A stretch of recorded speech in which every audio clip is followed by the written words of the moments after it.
¿Cómo estás? Bien, vos. Muy bien. Acá ya ponemos el entendido. Bueno, ahí ya se sumaron todos, así que voy a hacer una Buenísimo. breve presentación y después ya pueden arrancar.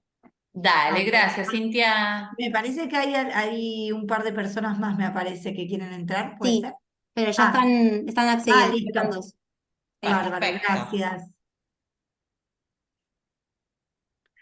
Buenas tardes a todos. En nombre de la dirección de Centro 2, Patricia Amra y Alicia Perego, les damos la bienvenida a este taller clínico llamado Niños y Adolescentes en Análisis, dictado por la licenciada Roxana Vitka y la licenciada Nair Segel-Schiffer. Roxana es psicoanalista, docente de la pasantía Intervenciones en los inicios de un análisis en Centro 2, supervisora en Centro 2, docente del posgrado del Centro Ameguino, este año del seminario ¿Qué se espera del psicoanalista? Docentes de cursos Ameguino Codey, este año del seminario Cuerpos Afectados. También supervisora en hospitales públicos. La licenciada Nair Segel-Schiffer es psicoanalista, trabaja como psicóloga en el equipo de niños del Hospital Álvarez, también en el Centro de Día de Niños y Adolescentes, y también hace trabajo interdisciplinario con escuelas y familias. Es psicóloga en atención a jóvenes en conflicto con la ley penal, también es docente de talleres de reflexión para adolescentes del gobierno de la ciudad y docente del Centro 2.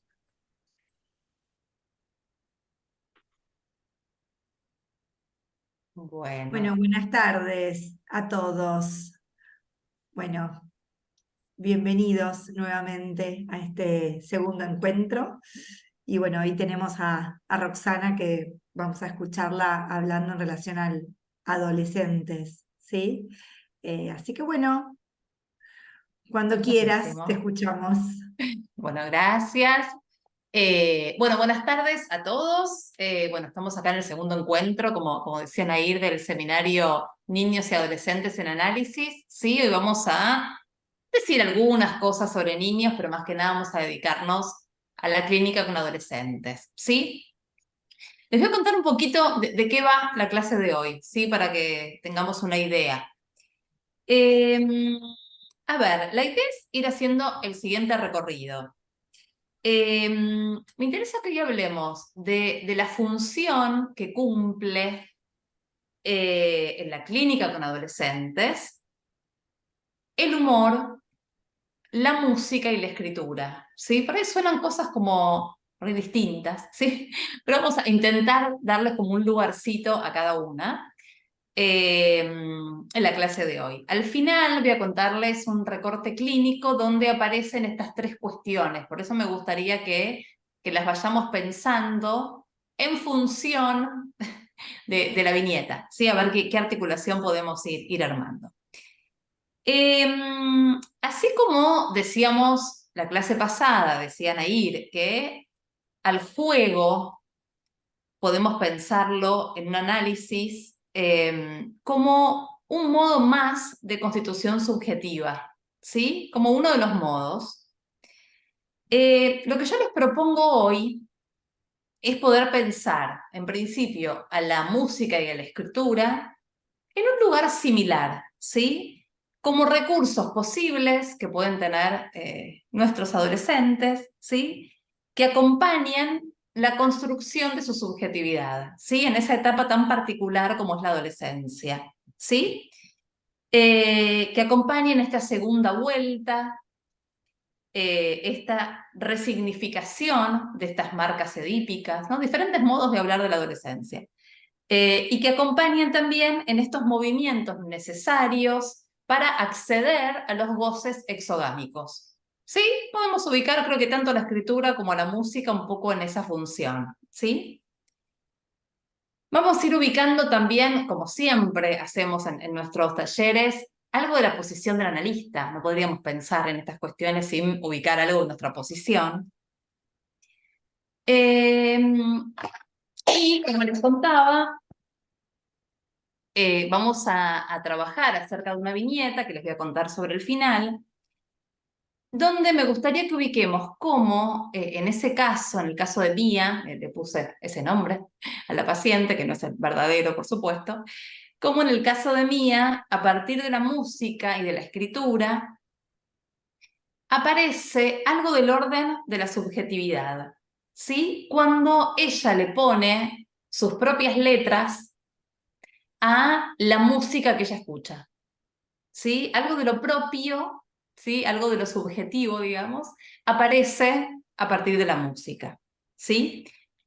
Vamos a hacer hincapié también, como decía Anair la clase pasada, en que siempre hablamos de sujetos, ¿sí? No hablamos de los adolescentes en general, ni de los niños, ¿no?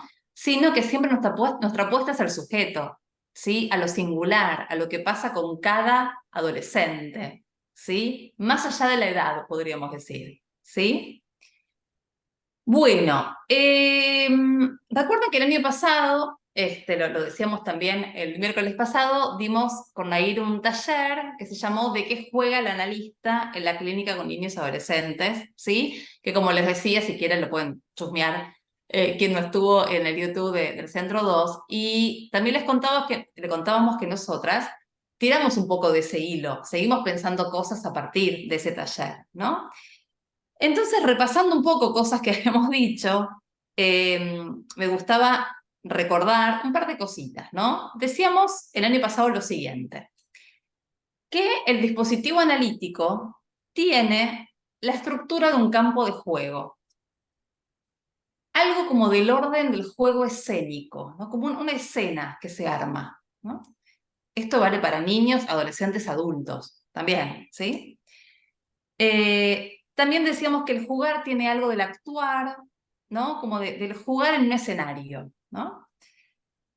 Y habíamos tomado un artículo de Silvina Gamsi que se llama Jugadora de Niños, que me parece súper interesante y lo vuelvo a traer nuevamente para pensar en la clínica en general, donde ella decía que los analistas somos un jugador más, ¿no? de esa escena.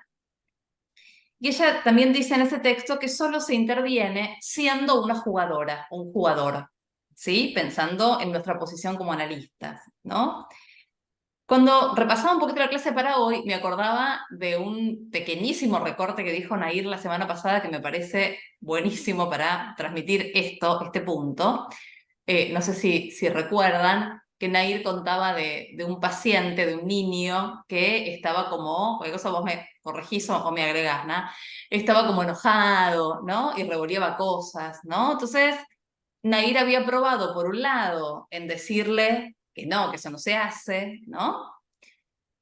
Y algo de esa intervención no tenía como el efecto deseado, digamos, ¿no? Como que el chico cada vez levantaba más la apuesta, digamos, ¿no? Entonces cuando ella le dice, bueno, espera que busco el casco y la espada, digamos, que ella interviene desde adentro del juego, ¿sí? Bueno, ahí el efecto es distinto, ¿sí? Me parece esto como un muy pequeño recorte que grafica muy bien lo que queremos transmitir, ¿no? Bueno, para pensar justamente, como les decía, nuestra posición como analistas, ¿no? También yo recordaba la vez pasada que para pensarlo, por ahí como lo piensa Lacan en el seminario 15, cuando habla del cuadro de Velázquez, también es un modo súper lindo para pensar que los analistas estamos concernidos en las curas que dirigimos, somos parte, ¿no? Como Velázquez es parte de ese cuadro de las meninas, ¿sí? U otro modo del que habla Lacan, también en el seminario 15 de cómo estamos concernidos, es cuando él dice que los analistas entramos en el baile, ¿no? Una frase que me encanta. Para dar cuenta de que somos parte de ese análisis, ¿sí? Cuando entramos en el baile, ¿no? No es que lo miramos de afuera como espectadores, ¿sí? Entramos. Bien, bueno, estos son diferentes modos de pensar cómo nos prestamos al juego, ¿sí? Otros modos pueden ser también la cuestión del humor, la cuestión de la entonación, el tono que vamos usando para diferentes intervenciones. Todos son modos diferentes de entrar en ese juego de la escena analítica, ¿sí? Hay una frase que encontré de Winnicott, ¿sí? En su libro hiper conocido que es Realidad y Juego, que da cuenta de esto que queremos transmitir, ¿sí? De la posición del analista y de poder estar abiertos y disponibles a lo que el paciente nos trae. Se las voy a leer porque es súper cortita. Dice así, Winnicott, dice, mi descripción equivale a un ruego a todos los terapeutas, ¿sí? Nos ruega, digamos, a todos los analistas, podríamos decir, de que permitan que el paciente exhiba su capacidad de jugar. Es decir, de mostrarse creativo en el trabajo analítico, ¿sí? Nos pide que le demos al paciente la posibilidad de que muestre su capacidad de jugar y que muestre, nada, que se muestren creativos en el dispositivo. Sí, me parece súper lindo esto, ¿no? Entonces, bueno, un poco se me ocurre a partir de esto que un modo de permitirle al paciente que exhiba su capacidad de jugar, de mostrarse creativo, es como analistas estar disponibles, permeables, a que aparezca en cada sesión, cada vez, a lo que aparezca, perdón, en cada sesión, cada vez a lo que aparezca, que no sabemos, ¿no? Como decías vos, Nala, la vez pasada, de esto de Lacan, de que cuando se empieza a jugar uno no sabe qué va a salir ahí, ¿no? Y la verdad es que en cada sesión los pacientes vienen y uno no sabe de antemano qué va a salir ahí, qué va a salir de eso. Estar abiertos a eso, permeables a eso, ¿sí? Y me parece que tanto la música, la escritura o el humor tienen que ver con eso, que si estamos disponibles vamos a poder hacer lugar a esas cuestiones también, ¿sí? Que no tienen que ver solamente con la palabra de un adolescente, ¿sí? Con si habla, con si no habla, ¿no? Puede ir entrando de diferentes maneras. Entonces, a ver, vamos a decir algunas cuestiones de los niños y otras de los adolescentes. Con respecto a los niños, hay un analista que habrán escuchado muchas veces que escribió sobre niños, que es Jorge Fuckelman, ¿sí? Les voy a decir 2 o 3 cositas que él dice que me gustan para la clase de hoy. Él dice una frase que es esta, dice, por ejemplo, porque hay juego, hay niño, ¿no? Que me parece que está en la línea de lo que venimos trabajando, digamos, el juego en modo de posibilitador de un armado subjetivo, digamos, ¿no? O sea, porque hay niño, hay juego. Ay, al revés, dije, perdón. Al revés. Justamente, no es porque hay niño y juego. No, lo voy a decir bien. No es que llega un niño y uno dice, a ver si juega, no. Si hay juego, hay posibilidad de que aparezca algo de lo subjetivo. ¿Se entendió? No los quiero marear porque lo dije al revés. La frase es, porque hay juego, entonces hay niño.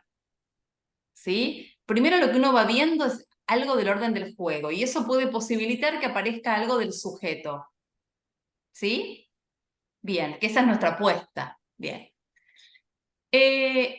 Otra cuestión que dice Fuckelman en esta misma línea es pensar al juego, como les decía, como un modo de constitución subjetiva.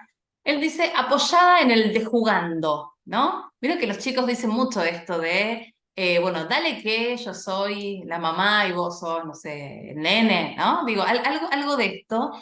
Y dice una cosa interesante, que es que en ese dale que o juguemos a, hay como una articulación entre la verdad y la ficción, ¿sí? Porque es una ficción que se arma, pero hay algo de la verdad de ese sujeto ahí, ¿sí? Esa articulación me parece súper interesante.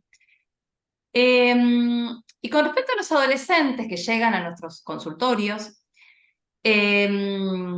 como les decía, bueno, ubicar la cuestión de la música y la escritura como modo de que lo subjetivo tenga lugar. Incluso fíjense esta relación que ya hace Freud en el texto El creador literario del fantaseo, este texto que es de 1908. Él hace una relación entre el juego y la creación literaria, ¿no? Podríamos pensar algo de la escritura ahí, ¿no? La creación literaria, ¿no?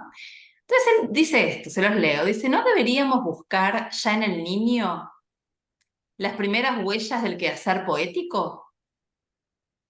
Dice, la ocupación preferida y más intensa del niño es el juego. ¿Acaso tendríamos derecho a decir que todo niño que juega, se comporta como un pequeño poeta? Pues se crea un mundo propio, o mejor dicho, inserta las cosas de su mundo en un nuevo orden que le agrada. Y agrega Freud que el niño toma muy en serio su juego, al igual que el poeta toma en serio el mundo que crea, dotándolo de gran afecto, ¿no? Esto de que son cosas que se toman en serio, que son importantes, ¿no?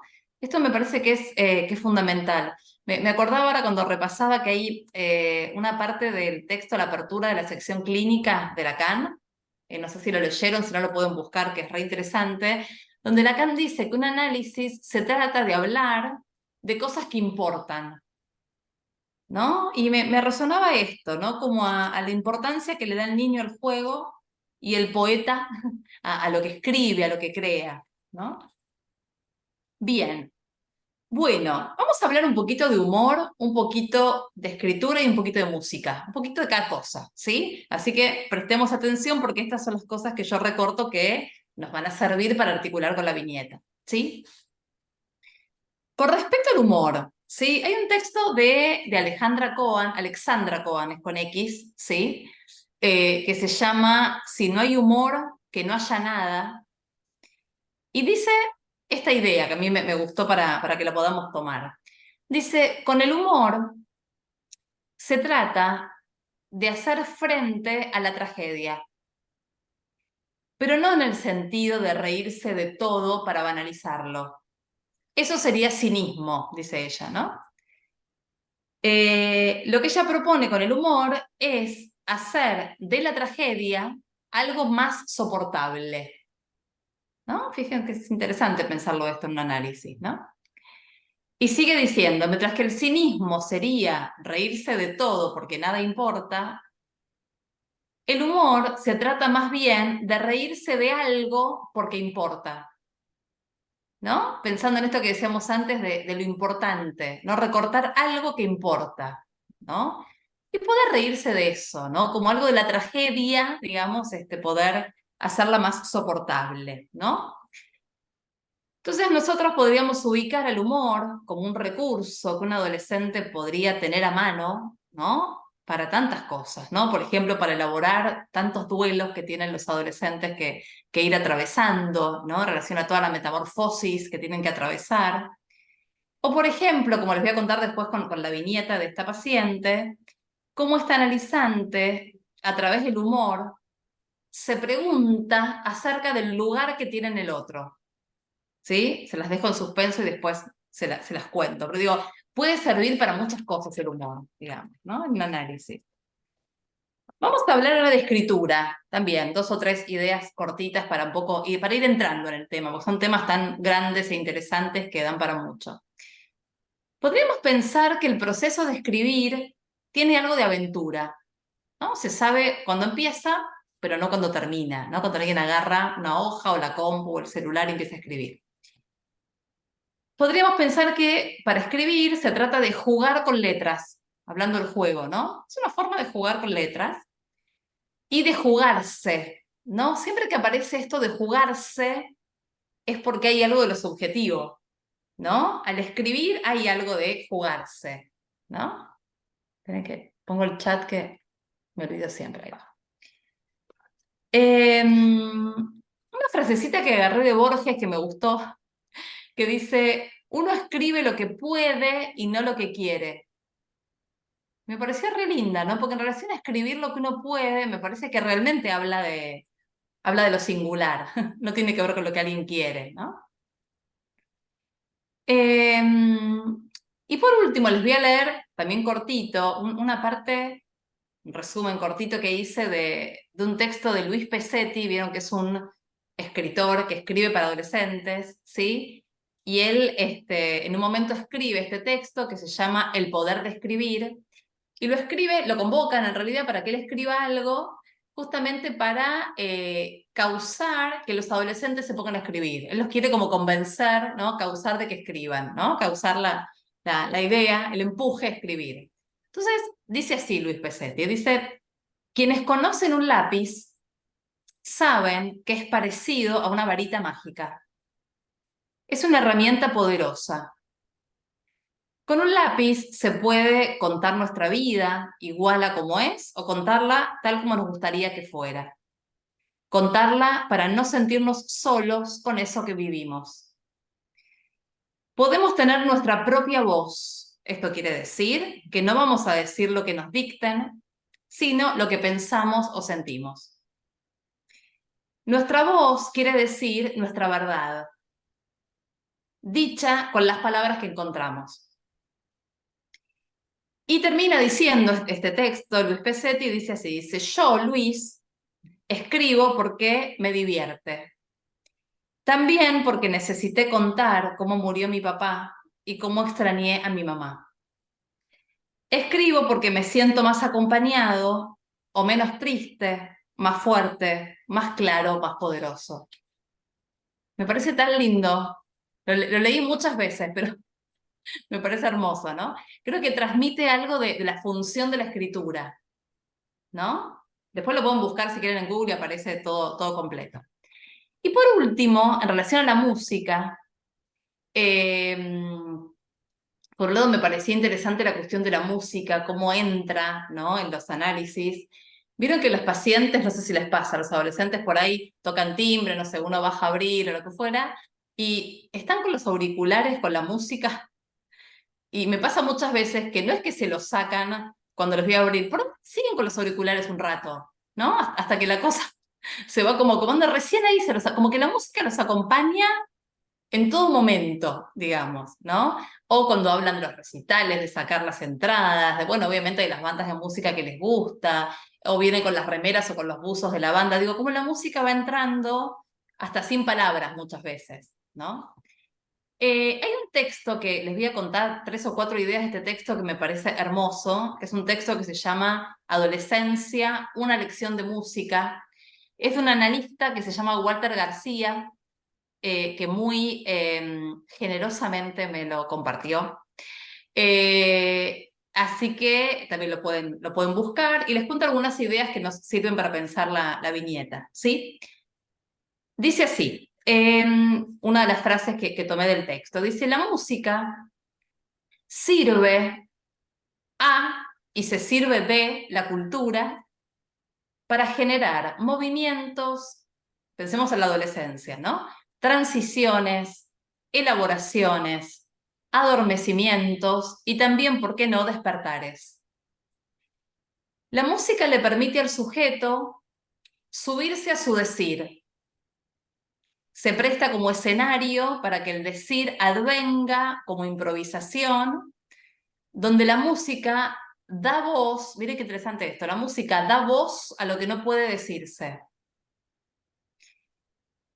Otra idea, la música podría pensarse como abrigo a ese horror que deja al sujeto desamparado y que le permite componer sus propios sonidos. Y por último, enlazando la música al cuerpo, que me parece muy interesante esta cosa de la música con el cuerpo, ¿no? Dice, la música no pide consentimiento, toca directo al cuerpo, ¿no? Y esto aparece en los análisis muchas veces, ¿no? Esto me parece súper rico. Entonces, en la viñeta que les voy a compartir, vamos a poder ver cómo Mía, como les contaba, compone sus propias letras sobre canciones que a ella le gustan, ¿no? Después encontré algo del seminario 15 de Lacan que se los cuento, me pareció que podíamos articularlo, me gustó y digo, lo traigo. En esta misma línea de la música y de la posición del analista, hay una frase que dice Lacan en el seminario 15, les decía que es el del acto analítico. Esto está en la clase del 27 de marzo del 68. Él dice que los analistas, nuestra posición, ¿sí?, con nuestros pacientes, obviamente, no es la de sujetos, obviamente, ¿no? Ni tampoco es la de sujetos del conocimiento, que tenemos que estar ahí sabiendo no sé qué cosa, no en el momento que estamos ahí atendiendo al paciente, sino que él dice que nuestra posición puede ser en ciertos momentos la de instrumento, ¿no? ¿A qué se refiere con instrumento? Él dice, ahora les voy a leer la frase de Lacan directo, como él dice, instrumentos de esa revelación, ¿no? Que al estar nosotros como instrumento, ¿sí?, en esa cura, posibilitamos, ¿sí?, que aparezca algo de la revelación, algo de la subjetividad, algo de lo inconsciente, ¿no? me pareció re lindo y me parecía que la cuestión del instrumento venía bien hablando de la música, ¿no? Es un modo más de estar concernidos en la cura. Como antes decíamos, lo de entrar en el baile, o el cuadro de Velázquez, bueno, como instrumento, ¿no? Lacan lo dice así, en esa clase que les digo.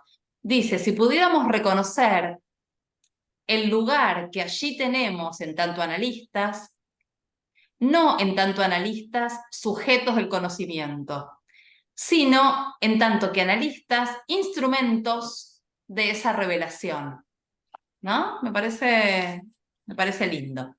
Bueno, les cuento la viñeta, ¿sí? Les voy a echar alguna cosita de teoría más en el medio y después cerramos con la viñeta y cerramos.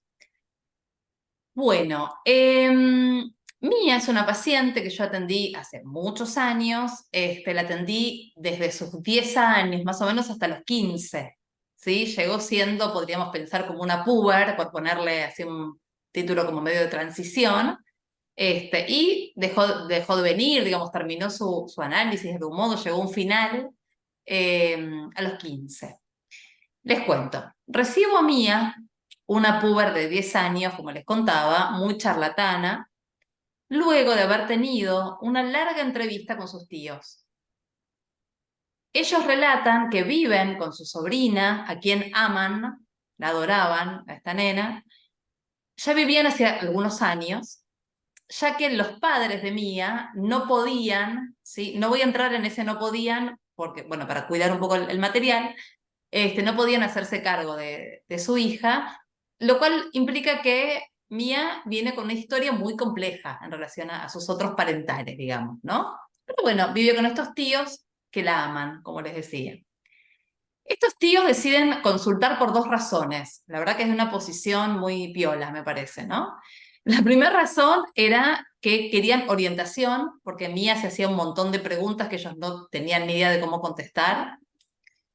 Y por otro lado, para que su sobrina pueda dar un espacio justamente para ella misma hablar de estas cosas que le pasan, ¿no? Digo, un modo piola, bueno, no siempre por ahí las consultas llegan de ese modo, ¿no?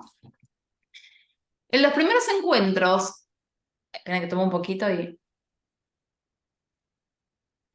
Les decía, en los primeros encuentros, Mía se comportaba como una pequeña arquitecta, ¿sí? Se trataba de construir con bloques de madera del Shenga, ¿vieron el juego del Shenga de las maderitas? Armaba edificios, casas, habitaciones, ventanas. En una sesión me sorprende, construye una casa que era la de ella, y dentro construye una habitación para mí. Pero ella me aclara que yo no tenía que vivir ahí, que esa era una habitación donde yo iba a estar solo cuando ella me necesitaba, ¿no? Y le pone mi nombre en la puerta, ¿no? De esa habitación, ¿no? Para que ella me pueda convocar según su necesidad, ¿no? Algo de la transferencia empieza ahí como a asomar, digamos, me parece en ese momento, ¿no? Un tiempo después, Mía comienza a venir a veces un poco triste, y me empieza a contar que tiene muchas pesadillas que se le repiten, ¿no? Y en todo un primer tramo, cuando Mía empezaba a hablar, ella decía, por ejemplo, mi tía me dijo que te cuente esto. Mi tío me dijo que te pregunte un consejo, ¿no? Ella venía como a contarme lo que le pedían que me cuente, una cosa así, ¿no? Yo pensaba también en estos días cuando armaba la clase, ¿cuántas veces estamos como analistas muy atentos a, bueno, pero ¿qué me quiere decir realmente la paciente, ¿no?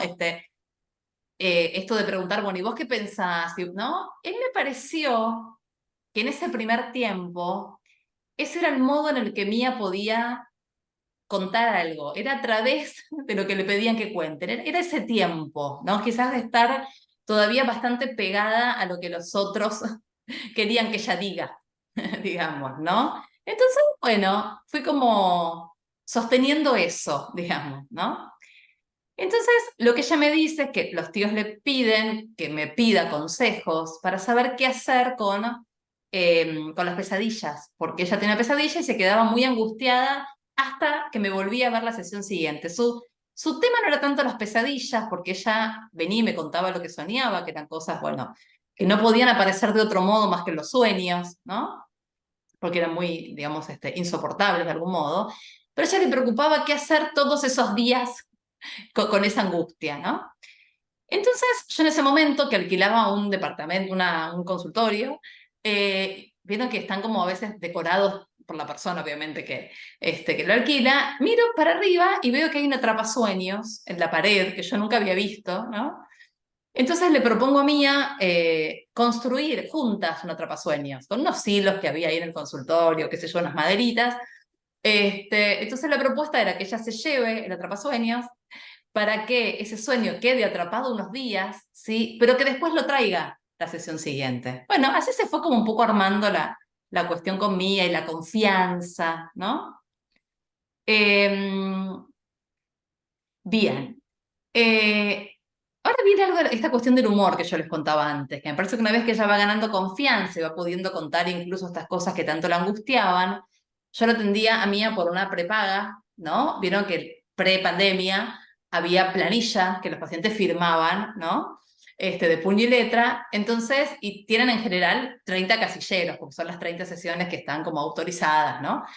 Por salud mental. Entonces, un día llega Mía y me dice, pero con un tono de humor, una cosa como graciosa, como de chiste, ¿no? Que cuenta y me dice que ya firmó 25, ¿no? Que quedan 5 casilleros vacíos. Y que cómo íbamos a hacer para seguir viéndonos. Pero realmente no el tono de la angustia, sino como con humor. Entonces yo también me río, como con una cosa de complicidad, y le digo que podemos pedir otra planilla. Digamos, como que no se haga problema, ¿no? Y quedó como una cuestión ahí de esto de complicidad que les decía. Y pensándolo, uno de los grandes interrogantes para Mía, ¿sí? Que además también es un gran interrogante de esa etapa de la adolescencia, es realmente qué lugar en el otro, ¿no? Esta famosa pregunta del ¿puedes perderme? ¿No? O si yo no estoy, ¿es importante para vos que yo no esté? ¿No? ¿Notarías mi pérdida de alguna manera si no estoy? Y fíjense cómo a partir de esos 5 casilleros que le quedaban, ¿no? Ella puede con un chiste preguntarse por eso, preguntarme de alguna manera y preguntarse por ese lugar en el otro, ¿no? Por eso digo, el humor ayuda en algún modo a, bueno, hacer algo del orden de la tragedia un poco más llevadero, ¿no? Porque para ella realmente tener o no un lugar en el otro era todo un tema, ¿no? Y tenía que ver bastante con sus pesadillas también, ¿no?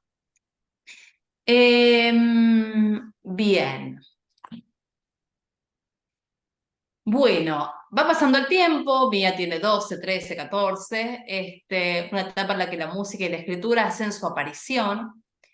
Y ella me va contando que escucha música en su casa, más que nada cuando está triste o aburrida.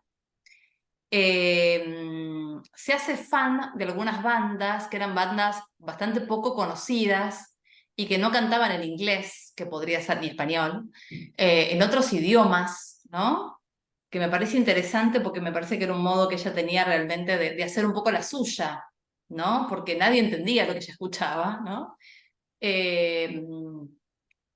Bien, entonces su música de esa manera entra al consultorio, ¿no? Con su celular o con el mío, ¿no? Yo me acordaba incluso cuando armaba esto, cuando la primera vez me dijo Mía, ¿me prestas tu celular para escuchar música? Digo, estas cosas de entrar en el juego, ¿no? Que yo pensé primero, mi celular, ¿no? A ver, no sé, lo estoy cargando, estas cosas fuera de juego, digamos, ¿no? Yo trabajo con el celular, ¿cómo es esto? Bueno, y algo que incluso pensaba también, ¿no? Que yo no te le digo, bueno, pero el celular lo iba a manejar yo, ¿no? Pues ya toqueteaba todo, ¿no? Y la verdad que para mí el celular es un objeto preciado. Pero después pensaba, bueno, pero los juegos también tienen reglas, ¿no? Y las reglas también dan una legalidad y ordenan, ¿no? Les digo cosas que fui pensando mientras armaba un poco la clase, ¿no? Este fue el modo de que el celular entre, digamos, con ciertas reglas. Y a partir de estas bandas, sus bandas favoritas, bueno, los temas que a ella le gustaban, van apareciendo, primero que ella un poco se pone a estudiar ese idioma de las canciones, me empieza a traducir las letras, ¿no? Y estas letras hablaban de temas que a ella le interesaban, como la bisexualidad, como el amor, como la amistad, ¿no? Entonces empieza justamente a hablar de los temas que le interesan a través de esa música, ¿no? Y en un momento que es re interesante, ella empieza a escribir letras, ¿sí? De su historia, cosas que a ella le preocupan, ¿no? Y ella pone las canciones en el consultorio, muchas veces tipo karaoke, o la canción cantada por sus cantantes, y ella canta arriba sus letras, ¿no? Eso es como súper interesante. Todo lo que ella tenía en la cabecita, que empezaba a pensar, lo iba cantando. A veces lo improvisaba y a veces lo traía escrito, ¿no? Algo de su verdad, digamos, aparecía ahí, ¿no? Y en ese momento también, simultáneamente, yo voy escuchando cada vez más que ella se va despegando, ya no era más mi tía me dijo que te cuente, ¿no? Ya era también empezar como a despegarse realmente un poco de esos otros, a tomar su palabra, creo que también a escuchar estas canciones que nadie entendía en la casa, tienen también que ver con eso, con resguardarse, ¿no? Con poder tener algo de intimidad en ese sentido, ¿no? Empieza a tomar la palabra de otra manera, ¿no? Incluso, bueno, comentarme que hay cosas que piensan los tíos que ella no les gusta, ¿no? De hecho, las letras que ella muchas veces inventa tienen que ver con esas diferencias con los otros, ¿no? No con similitudes, sino con diferencias. Bien, bien. En esta línea de esta cuestión a ver, de resguardarse un poco del otro, ¿no? En uno de los textos de Silvina Gamsi que fuimos comentando, ella toma de Freud, de este mismo texto del creador literario y el fantaseo, una parte donde dice que el niño, cuando juega, ¿sí? Puede jugar aunque el adulto lo esté mirando, digamos, juega con el adulto ahí cerquita, ¿no? Pero dice que para que el juego prosiga, es necesario que esa mirada de ese otro quede en suspenso, ¿no? Uno podría pensar, es necesario que ese otro mire para otro lado un ratito, ¿no? Porque la frase dice, para que el juego prosiga, esa mirada, aun cuando supuesta, o sea, se supone que ahí está, queda en suspenso, ¿no? Es como que mire un ratito para otro lado, después vuelva, digamos, como una cosa así, ¿no? En relación a que prosiga el juego, ¿no? Creo que esto lo podemos metaforizar un poco más, no es solamente el juego concreto del niño chiquito, sino, bueno, qué sé yo, para que siga, no sé, un adolescente desplegando su música, lo que sea, hace falta que el otro suspenda un poco la mirada, ¿no? En esta línea les voy a contar algo muy cortito teórico que tiene que ver con el Fordá, ¿sí? Y les dejo un poquito de suspenso y les cuento cómo termina la viñeta y ahí cerramos. En relación al Fordá, justamente a esta ausencia y presencia, esta alternancia, ¿no? A esa cuestión de que el otro pueda mirar un poquito para otro lado, ¿no? Y después volver, que el niño pueda escuchar canciones en otro idioma que nadie entienda, que pueda cerrar la puerta de su habitación en algunos momentos, ¿sí? Todo esto tiene que ver con el Fordá. El adolescente, digamos, digo, el que cierra la puerta, porque podemos pensar que la adolescencia se produce, digamos, en el mejor de los casos, si todo va bien, una segunda vuelta por el Fordá, ¿sí? O un segundo pasaje por el Fordá, como le quieran decir, ¿sí? Y esto también es en la adolescencia del orden de lo constitutivo, ¿sí? Como lo es en la primera infancia, ¿sí? A ver, les cuento un poquito algo de esto del Fordá y cómo podemos pensarlo en la adolescencia, ¿sí? Recuerden que Freud, cuando habla del Fordá, él cuenta resumidamente lo siguiente, ¿sí? Él descubre que hay una mamá que se va, ¿sí? Y hay un nene, que parecería que es su nieto, que está jugando con un carretel, ¿sí? Lo arroja fuera de la cuna, ¿sí? Diciendo fort, que sería fuera, ¿no? Expresando alegría. En ese momento de la fuera expresa alegría.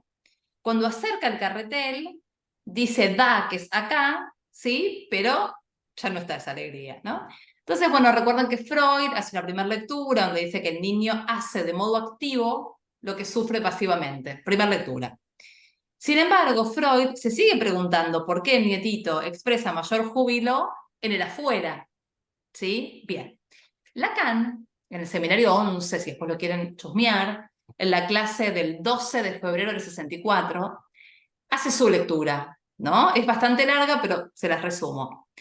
Él comienza a ubicar, ¿no? Que el niño, dice esto, ¿no? Que el niño juega a perderse para el otro, ¿no? Como a recortarse un poco del otro, ¿no? Lo dice Lacan. Dice, pues el juego del carrete es la respuesta del sujeto a lo que la ausencia de la madre vino a crear en el borde de la cuna, ¿no? Dice, a saber, un foso, como un agujero, una yancia, ¿sí? Como la madre se va, deja una yancia, ¿sí? Una ausencia, a cuyo alrededor solo tiene el niño que ponerse a jugar el juego del salto, ¿no? Digamos, al quedarle esa yancia, el niño puede saltar, digamos, ¿no? Tiene como ese margen de movimiento, digamos, ¿no? Entonces Lacan nos habla de una yancia que introduce esa ausencia de la madre. Esa yancia, ese foso, le permite al sujeto la posibilidad de perderse para el otro, ¿sí? De no estar pegadito todo el tiempo en relación al otro. Me gusta pensar que los adolescentes, en una segunda vuelta por el Fordá, a través de sus expresiones subjetivas, el modo de hablar, su jerga, la escritura, las letras que crean sobre músicas de otros, buscan recortarse de ese otro, perderse para el otro, aunque sea un ratito, ¿no? Sería perderse para el otro, pero sabiendo que el otro está. La condición es que el otro esté, si no, no hay de quién perderse, ¿no? Bueno, y para terminar, les cuento cómo termina la viñeta, que me parece interesante la cuestión del Fordá, porque tiene que ver, me parece, un poquito también con el final de este tratamiento, de este análisis. Ya Mía con sus 15, ¿sí? Empieza a comentarme que entabló una muy buena relación con la tutora del cole. Vieron que en las secundarias hay tutores, a veces preceptores, como que cumplen funciones a veces muy importantes, ¿no? Y que ella empieza a poder hablar con esta tutora un montón de cosas que tiene ganas de hablar con ella, que se siente súper cómoda, ¿no? Pasan algunas semanas y me cuenta que me dice que se siente muy bien, ¿no? Que le hizo muy bien venir todo este tiempo, y me pregunta si tiene ganas de volver más adelante, ¿sí? Si va a poder, ¿no?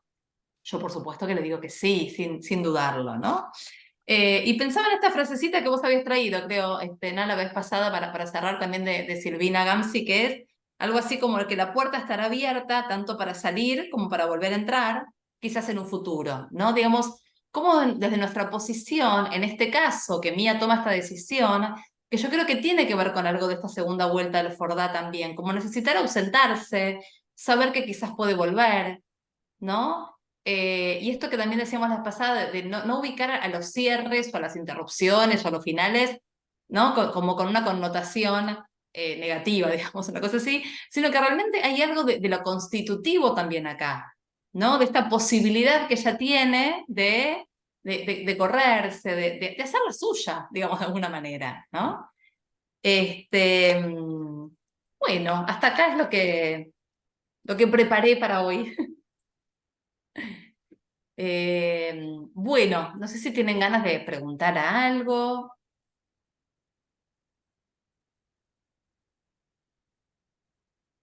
Si quieren pueden desmutearse y preguntar así directamente.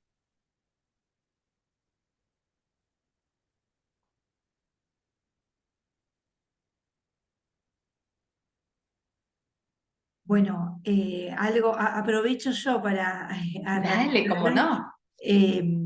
Nada, súper interesante el recorrido, la verdad que es súper, súper interesante. Y algo quería agregar en relación a cómo Mía va, ¿no? Como soltándose, ¿no? Esto que decís, Ro, al final.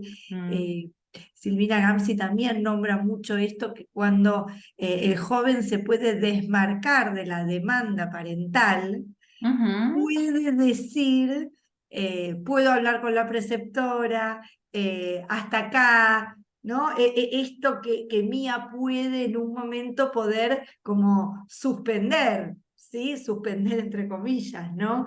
Digamos, donde se ujú. ve claro que todo el trabajo que ella va haciendo es para desmarcarse de esas marcas y poder hablar en voz propia a través de la música, a través del humor, ¿no? Pero es muy interesante este punto donde sale y puede decir, bueno, puedo hablar con la tutora, ¿no? Es muy interesante ese pasaje.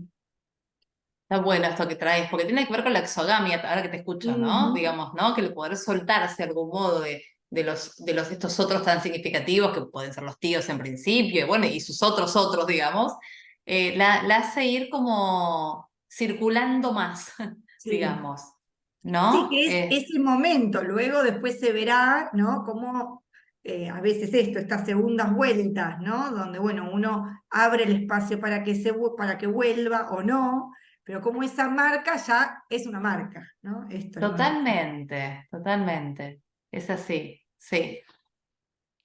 muy claro la viñeta, nos vemos muy interesante para ver todos estos movimientos que venimos como intentando transmitir. Tal cual, sí, sí, la verdad que está bueno. Y cómo pensar esto, ¿no? Cómo a veces a partir de esto de la música o la escritura pueden aparecer cosas que no aparecerían de otro modo, quizás, ¿no? O que sería más difícil, o que, bueno, qué sé yo, Mm. se tardaría más tiempo, o lo que fuere, ¿no? Bien. Bueno. Hola, buenas tardes. Hola, Irina, ¿cómo estás? Bien, gracias. Pensaban los niños chiquitos, bueno, como de 6, 7, cuando ellos todo es muchísimo, ¿no? Si hablan de cantidades cuando juegan, este, la casa tiene 420.000 millones de recámaras y, ¿no? A Claro. veces el juego, todo es así desbordado. Y Ajá. entonces, cuando tú decías esto de que em, la analista le decía, bueno, pues entonces déjame pongo el casco y saco la espada, es Ujú. esta parte de no acotar no sé si al principio o no acotar en general y dejar que en ese espacio se despliegue todo eso, ¿no? Claro, claro, sí, sí. Porque ese es el espacio justamente para que se desplieguen esas cuestiones, ¿no? Es el espacio, Sí, ¿no? sí, o sea, todo en exceso, ¿no? También Ujú. a veces los niños traen todo en exceso. Es interesante, Irina, esto que traes, porque creo que a veces uno, esto que decía Ro, que también está bueno para pensarlos, a veces uno en un primer momento dice como, bueno, esto que decís vos, ¿no? Cuando es en exceso y tiran cosas, ¿no? Quizás a uno le sale esto de, bueno, no de este modo, bueno, tratemos de conversar. Y es interesante porque el niño, cuando el analista, digamos, sale de ese juego, muchas veces incrementa ese exceso. Mm.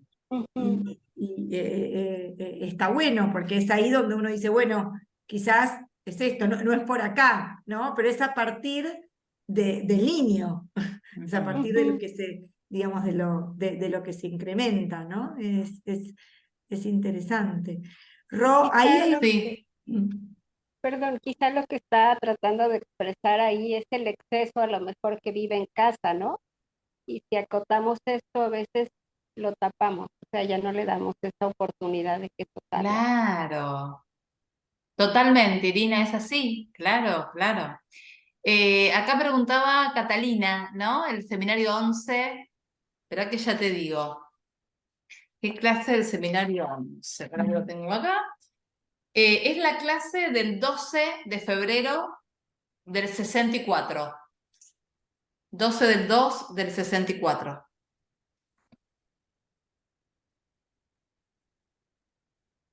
Está bueno tener por ahí a veces las referencias a la letra, porque después ustedes pueden ir a buscarlo y pueden leer, si quieren, toda la clase, obviamente, pero ya como con alguna marca, ¿no? Para ver como por dónde va la cosa, ¿no?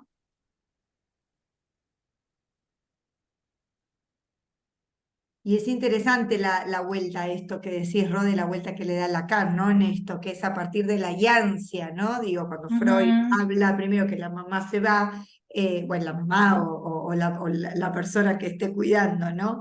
Sí. Acá dice, bueno, es una lectura distinta, ¿no? Que es a partir de esa yancia que digamos, donde está la falta primero, ¿no? Es interesante. Ujú.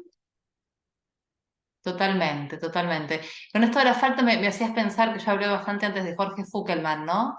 Que él habla bastante de estas cuestiones del juego y que también él habla en relación al juego, en un análisis, de la posición del analista en relación a la falta, ¿no? Como que algo de la falta propicia justamente el juego, ¿no? Que es como un equivalente a si un adulto, no sé, viene a contarnos algo y nos pregunta algo y enseguida le damos una respuesta y taponamos la posibilidad de que ese sujeto siga asociando, digamos, ¿no? Ir buscando los modos de propiciar que el paciente hable, que juegue, que cante, que escriba. Mm, ¿No? Hoy he pensado por ahí, no sé, pacientes, bueno, me está pasando un poco últimamente quizás que traen, no sé, a veces adolescentes, ¿no? Algunas cuestiones escritas en la casa, ¿no? En el celu, ¿no? Bueno, en la semana se me ocurrió tal cosa y quería contártela y la escribí, ¿no? Y recuerdan que Freud, en Consejos al Médico, ¿no? Que nos da esos consejos que están buenísimos, ¿no? Si bien vieron que Freud dice, son solo consejos, no son obligatorios. Está buenísima la posición de Freud ahí, ¿no? Porque uno puede, bueno, escuchar y tomar lo que uno le parezca que está bueno para cada análisis, ¿no? Entonces, vieron que hay una cuestión que tenemos a veces como, a ver, como un poco rígida quizás, ¿no? Que el paciente tiene que venir y hablar de lo primero que se le cruza, ¿no? Y no es que tiene que traer nada preparado, ¿no? Sin embargo, bueno, es mi posición, digamos, ¿no? Si el paciente en la semana se angustió y quiso escribir algo, digo, dándole valor a la escritura que le estamos dando hoy además, ¿no? Y lo trae en su celu y lo saca primero para hablar de eso que escribió, bueno, bienvenido sea, ¿no? Porque hay algo de él ahí, mm, ¿no? mm. Bueno, y algo más que decías muy interesante es esto del celular, ¿no? Cuando Mía puede, se me venía el tema de la caja de juegos, ¿no? Quizás, bueno, Ajá, yo al estar, digo, esto con los niños, ¿no? Que en algún momento el miércoles pasado se preguntaba esto de la caja de juegos, si uno lo propone, y algo que sí. uno puede tener los juegos, pero siempre está del otro lado lo que se propone, bueno, el celular, digo, el celular, el TikTok la música, ¿no? Ujú, Es la caja de juego del adolescente, podríamos, digo, totalmente. armar. Es interesante eso que pasa con el celu, donde vos se lo das con cierto estatuto, de alguna manera. Ajá, sí. Exacto, sí, Está sí, sí, bueno. sí, sí, sí, sí, sí, algo de esas reglas que hacen al juego, ¿no? También, de alguna manera, ¿no? Sí, sí, sí, sí, totalmente, totalmente. No,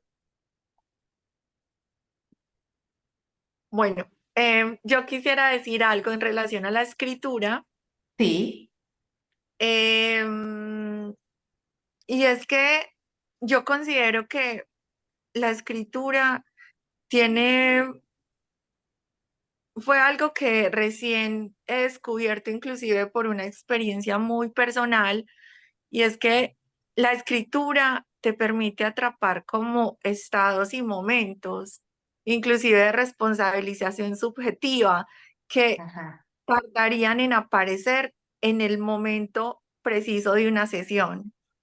Entonces, yo considero que la escritura como recurso de acudir a ella, obviamente es algo que, que le nace al sujeto, ¿cierto? No es algo que se le impone como todo, ujú, pero así como la asociación libre, la escritura me parece que es una vía totalmente válida ujú, para plasmar eso que, que emerge en un momento por fuera del análisis o del ujú, dispositivo, y que si se lleva puede permitir abrir cosas que no se habían abierto. Entonces me ujú, parece que es inclusive tramitar o hacer algo con esas esperas cuando no se puede recibir a un paciente, ¿qué Ujú, hacer? ¿Qué hacer? Pues di lo que quisieras decir, escribe lo que quisieras decir, lo que estás ujú, sintiendo. Entonces me parece que la escritura es una gran herramienta, o sea, es un recurso totalmente como válido y pertinente para el trabajo analítico, aunque ujú. suceda por fuera. Totalmente, gracias, Catalina. Está buenísimo lo que decís, porque es verdad que también a veces uno, como intervención, ¿no? También le propone al paciente a veces, bueno, por ahí esto que te pasa, si te sentís algo de esto en la semana, podés escribirlo, ¿no? Hasta uno lo puede tomar como una intervención, ¿no? De hecho, lo hacemos, ¿no? Dándole ese lugar a la escritura en ese entre, ¿no? Entre sesión y sesión, ¿no? Está buenísimo, tal cual. Y esto de que se puede como capturar algo de lo que se siente en ese momento. Esto que decías, ¿no? Está buenísimo, gracias. Sí, sí. Está bueno esto de capturar el momento. Se me venía a la cabeza un niño de 10 que me dijo, te voy a escribir lo que te quiero decir, pero lo lees cuando yo me voy. Ajá. Digo, es interesante esto, ¿no? Del momento. O sea, Ujú, no lo podía decir, ¿no? Digo, es interesante claro, esto, que la escritura como una herramienta, no lo puedo decir, te lo dejo y claro. lo lees cuando yo me voy, ¿no? Ahora se me viene con esto que dice Catalina de la captura, ¿no? Lo tenía que poder leer en ausencia, justamente, jugando un poco con esto del Fordá también. Sí, qué interesante eso, claro. Bueno, se me ocurre algo que me sucedió y pues realmente aquí es ponerme en evidencia porque fue algo que me pasó con una niña que recibí y realmente no supe qué hacer con eso pero fue muy bonito, ya pues hablando de escritura, porque era una niña que estaba empezando escolarización, estaba aprendiendo a escribir Ujú, y su mamá me trajo una carta que ella ujú, había escrito donde manifestaba unos sentimientos de no querer vivir, mm, bueno, de un malestar que, que, bueno, eso pareció que ella nunca había dado cuenta, o sea, eso no, eso solo ella se lo permitió a través de esa escritura. ajá, Nunca dentro del espacio, nunca se permitía decir eso, pero sí mm, se permitió escribirlo. El ajá. problema fue que eso lo trajo la madre y no lo trajo la niña. Sí, Entonces yo no quise tomarlo, no quise tomarlo porque no lo había mm, traído la niña y no quería que interfiriera lo que la mamá ajá. traía con lo que pasaba con ella. Ujú, Pero me parece, o sea, aquí escuchándolas, me parece que es tan importante la escritura que una ujú, niña que está aprendiendo a escribir se permite ujú, escribir cosas que no dice. ujú. Entonces, Totalmente. en ese sentido me parece que hay una función en la escritura que es Mm, muy valiosa, que tal ujú. vez no hemos explorado lo suficiente. Totalmente. Bueno, es una buena oportunidad esta, ¿no? Porque, nada, hay a veces hay temas que son como disparadores, ¿no? Incluso para mí, yo empecé a leer un montón de cosas sobre la escritura, había leído muchas, ahora leí otras diferentes, porque tenía ganas de articular un poquito con esta viñeta, ¿no? Así que, bueno, ojalá sea un disparador para todos y todas, ¿no? Para seguir pensando en esto. Bueno, ¿les parece que dejemos acá y nos volvemos a encontrar en cualquier momento? ¿Sí? Recuerden que tienen nuestros mails si tienen alguna pregunta que quieren hacernos, que después por ahí surge después, ¿sí? ¿Querés que los recordemos nada los mails? Dale, No sé si querés que los escribamos o los decimos en voz alta. Gracias, Fátima. gracias Fátima. ¿Los escribimos acá? Sí, o querés decirlo, porque me parece que no sé si en el Ah, video después quedan escritos, me parece que no. bueno, el mío es nachusegel@gmail.com. Ay, disculpa, yo prefiero si los pueden escribir y hago una Sí, captura de pantalla, por lo que no son muy comunes los nombres, los apellidos. sí, qué Sí. apellidos que tenemos. ¿Querés que lo escribo no o vos llegás a escribirlo? A ver si puedo. Dale, dale, escribilo, sí, yo lo puedo. Mira, es Nachu.Segel, ¿es? No, todo sin punto. Nachu Segel, que es con S y G, Sí, @gmail. sí.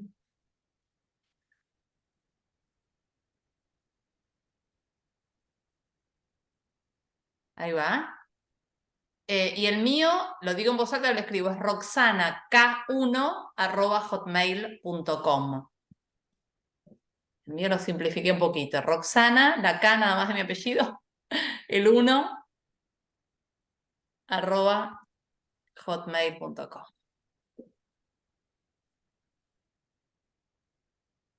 Ahí va, hay que ver los dos escritos. Bueno, un placer que hayan estado ahí. Agradecemos a Centro 2, como hicimos el otro día, también el lugar. Gracias, Rosana. El lugar siempre lindo que nos hacen para poder hablar de lo que nos interesa, ¿no? Así que un agradecimiento también. Desde Colombia, Catalina, tenías así como un tonito muy lindo. Así que desde Colombia, un placer. Qué lindo. Bueno, nada, no sé si quieres decir algo de despedida y Bueno, ya cerramos.